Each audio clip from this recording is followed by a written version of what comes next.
Assalamualaikum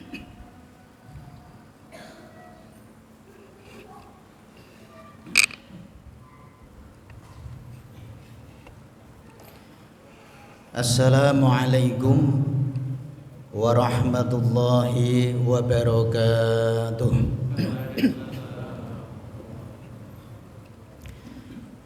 A'udzu billahi minasy syaithanir rajim. Bismillahirrahmanirrahim. Alhamdulillahilladzi akramana fi hadhil lailah fi syahri Ramadan. Asyhadu an la ilaha illallah wahdahu la syarika lah wa asyhadu anna Muhammadan abduhu wa rasuluh la nabiyya ba'dah. Allahumma salli wa sallim wa barik ala sayyidina Muhammad wa ala alihi wa ashabihi ajma'in wa man tabi'ahum bi ihsani ila yaumiddin, amma ba'du. Wonten kersa dalem para alim, para ulama, para ustad, para kiai, sesepuh, haji sepuh, bining sepuh, langkung-langkung takmir Masjid Al Furqon, hadirin wal hadirat, jamaah salat Isya, salat tarawih, dan insyaallah dilanjutkan salat witir. Yang dirahmati oleh Allah Subhanahu wa taala, adik-adikku sekalian sing semangat-semangat imame lagi dol langsung amin. Semangat tuh. Cah cilik-cilik anak bapak saru ya. Nah, anak-anak itu pas. Yang dirahmati oleh Allah, generasi pemuda yang insyaallah juga nanti akan ke depan memikul beban-beban kita semua yang ini saat ini bebannya diberikan kepada orang tua, yaitu untuk kesejahteraan masjid, kemakmuran masjid, dan insya Allah nanti ke depan juga anak-anak kita yang masih kecil itu nanti akan meneruskan generasi kita. Salat dan salam semoga tercurahkan ke pangkuan baginda Rasulullah Muhammad SAW, sang pendobrak kebatilan, penegak keadilan.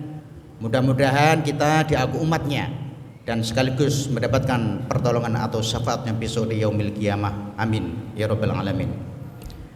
Hadirin wal hadirat yang berbahagia, alhamdulillah wa syukurillah, tidak terasa bulan Ramadan yang kita tunggu-tunggu datang menemui kepada kita semua, dan insya Allah kita sudah melaksanakan puasa yang ke-8. Dihitung enggak Pak? Biasanya dihitung, hakis untuk telu, untuk papat, 5, 6 gitu. Nanti pada saatnya gol, alhamdulillah. Saya juga tak hitung Pak. Wah, ini udah dapat 8 hari. Insya Allah nanti bisa sampai final akhir dengan predikat yang diterima ibadah kita oleh Allah Subhanahu wa taala. Amin ya rabbal alamin. Hadirin yang dimuliakan oleh Allah Subhanahu wa taala, Allah setelah menciptakan langit, bumi dan seisinya termasuk makhluk ciptaan Allah yang ada di bumi ini, sebelum manusia itu adalah diciptakan oleh Allah sudah ada. Untuk melengkapi itu sehingga Allah menciptakan manusia, yaitu Nabiullah Adam dan Ibu Hawa. Jadi manusia itu ya ada sifat malaikatnya, ada sifat kenabiannya, ada juga sifat hewaniyahnya. Maka manusia diciptakan oleh Allah untuk berpuasa. Kalau ciptaan yang lain tidak suruh untuk berpuasa, tapi hanya manusia. Maka tirakat kita kepada Allah, pengabdian kita kepada Allah, menyembah kita kepada Allah, takarub kita kepada Allah Subhanahu wa taala, yang paling manjur dan cespleng itu adalah puasa itu. Makanya as-saumu li wa ana ajzi'u bi. Puasa itu adalah untukku, dan hanya aku Allah yang memberikan pahalanya. Maka ketika manusia itu bisa mengalahkan sifat amarahnya, sifat serakahnya, maka bisa menaklukkan kepada hamba Allah yang lain. Satu contoh, manusia itu mempunyai sifat hewaniyah. Kalau manusia itu hanya makan tok, mesti ngarapi wah caki wedhus mangan we. Manusia hanya emosi marah tok, mesti wong ngarani wah anjing ya. Bener mboten? Tapi kalau manusia itu dekat sama Allah, taat kepadanya, selalu beribadah, itu sifat malaikatnya itu juga muncul. Wah, luar biasa. Orang gerwong, bukan begitu kan? Artinya apa? Dia itu adalah memang ada sifat malaikatnya yang melekat kepada diri manusia. Lah mudah-mudahan kita diberikan sifat-sifat tersebut, kita bisa menaklukkan dengan cara berpuasa, yaitu hanya untuk Allah Subhanahu wa ta'ala. Kalau tidak hanya untuk Allah, ngapain kita puasa? Kita itu misalkan suatu contoh kayak berwudu, perut itu, umur itu, ditelan tidak ada yang tahu. Ya betul. Bapak-bapak ini loh di rumah ikut sahur, ikut buka, tapi di luar makan siapa yang tahu? Nggak ada yang tahu. Hanya dirinya sendiri. Karena itu adalah hanya untuk Allah Subhanahu wa ta'ala. Sehingga kita bisa meningkatkan kita ikhwanul basyariyah kita. Ya. Bertetangga sesama manusia, ikhwanul basyariyah, sesama manusia, ikhwanud diniyah, saling mencintai, bersatu sesama agama dan antar agama. Itu namanya ikhwanud diniyah. Ikhwanul basyariyah, sesama manusia, lebih luas. Tidak hanya Islam, berteman dengan Islam itu bukan, tetapi juga kita diperbolehkan untuk interaksi kepada agama-agama yang lain, yaitu namanya ikhwanul basyariyah. Dan juga ikhwanul watoniyah, sesama warga negara. Allah Subhanahu wa ta'ala berfirman di dalam Al-Qur'anul Karim, yaitu surat Al-Hujurat ayat 10. A'udzu billahi minasyaitonir rajim. Bismillahirrahmanirrahim. Innamal mu'minuna ikhwatun fa aslihu baina akhawaykum wattaqullaha la'allakum turhamun. Innamal mu'minuna, sesungguhnya orang-orang mukmin, ikhwatun itu adalah bersaudara, bersatu padu, bersatu. Sehingga kalau bersatu kita akan kekeh. Tapi kalau kita bercerai insya Allah juga akan runtuh. Fa'aslihu, maka kita diperintah untuk berbaik hati. Baina akhwaikum, yang namanya ikhwan itu ya ada sesama agama, sesama manusia, sesama warga negara, itu namanya ikhwah. Kenapa kita disuruh untuk akhwaikum?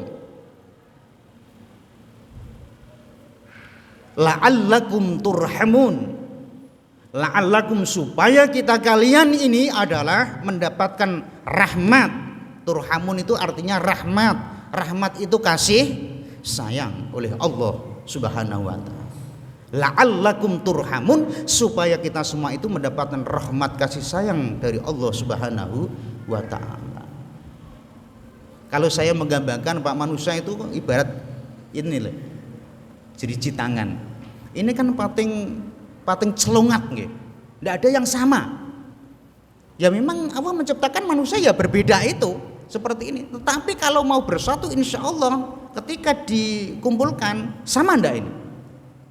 Ini menunjukkan bahwa manusia berbeda-beda ras dan lain sebagainya.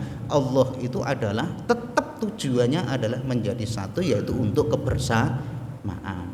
Insya Allah kita dibimbing oleh Allah, dibimbing Rasulullah, sehingga kita banyak mendatangi pengkajian-kajian, mendatangkan kemaslahatan umat, dan satu berpadu menjadi hamba-hamba Allah yang dicintai oleh Allah, dan la'allakum turhamun. Amin. Allahumma amin. Inilah kepentingnya dalam kita bersatu, berdaulat sesama saudara, sesama ikhwan, sesama manusia, apalagi sesama tetangganya.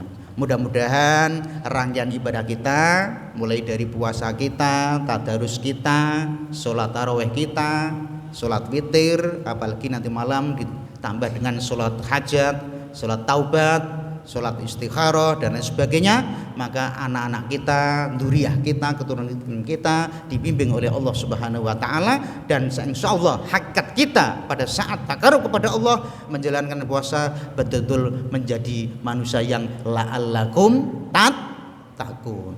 Hasilnya apa? Ketika kita nanti sudah melaksanakan ibadah puasa, maka tattaqun yang satu, manusia itu harus mempunyai sifat tawadhu. Takwa itu taknya itu tawadhu. Maka ketika kita puasa tidak ada tawadhunya sama sekali, merubah adab asornya sama sekali tidak ada bekasnya di dalam kehidupan kita, maka tawadhunya itu belum kita gapai. Yang kedua adalah qanaah. Wis poso ya harus qanaah, menerima apa yang menjadi ketentuan Allah Subhanahu wa taala. Makan aja diatur, ibadah diatur, kerja diatur. Jenengan itu loh, sebelum waktunya maghrib walaupun kurang sak menit itu loh, suruh makan enggak mau, suruh minum enggak mau. Lah ini kita unsurnya adalah qanaah, menerima ketentuan dari Allah Subhanahu wa taala. Rizki diberikan oleh Allah Subhanahu wa taala. Karena kita cinta kepada Allah, walaupun yang diberikan oleh Allah rizki kepada kita mungkin belum sesuai harapan, tapi karena yang memberikan itu adalah orang yang kita cintai, maka akan sangat berharga. Satu contoh, jenengan itu punya pacar, memang yo idaman hati, padahal dikasih hanya kenang-kenangan permen misalkan, rendah kan? Tapi karena ini adalah pemberian sang kekasih, walaupun itu hanya permen, mungkin nilainya tidak seberapa, dikantrongi, seperti mas-mas ini masih sweet 17 ini masih 17, 18 ini, dari kenangan kekasihnya ini kantrongi, wah ini permen ini luar biasa. Dari siapa ini? Dari sang kekasih. Walaupun hanya bentuknya permen, tapi kita ridho, ikhlas dan senang. Apalagi Allah, kita yang mencintai oleh Allah, diberikan Allah cinta kepada kita, walaupun pemberian belum sesuai dengan harapan kita, maka itu adalah bentuk daripada kecintaan Allah kepada kita, sehingga kita bisa cinta dengan Allah sepenuh hati. Amin Allahumma amin. Yang ketiga adalah warok. Warok itu hati-hati dalam bekerja, hati-hati dalam mencari ilmu, hati-hati dalam beribadah. Wedi salah gampangnya gitu, takut salah karena Allah, maka nanti akan diadab oleh Allah. Itu namanya warok. Dan yang terakhir yaitu yakin. Takwa itu yang terakhir tulisannya itu ya itu adalah, kalau kita menyimpulkan ya biar mudah diingat, itu yakin bahwa semua perbuatan manusia, ibadah kita, yakin nanti akan mendapatkan pahala dari Allah Subhanahu wa taala, dan juga sebaliknya mendapatkan azab dari Allah Subhanahu wa taala. Amin Allahumma amin. Jadi takwa itu kantongi Pak, digo balik. Jadi kudu duweni sifat tawadhu, duweni sifat qanaah, duweni sifat warok, hati-hati dalam hidup, dan yang terakhir semua itu adalah nanti yakin mendapatkan imbalan dari Allah Subhanahu wa taala. Amin ya rabbal alamin. Kurang lebihnya mohon maaf wal minkum. Billahi taufik wal hidayah. Ila liqa ma'assalamah. Assalamualaikum warahmatullahi wabarakatuh.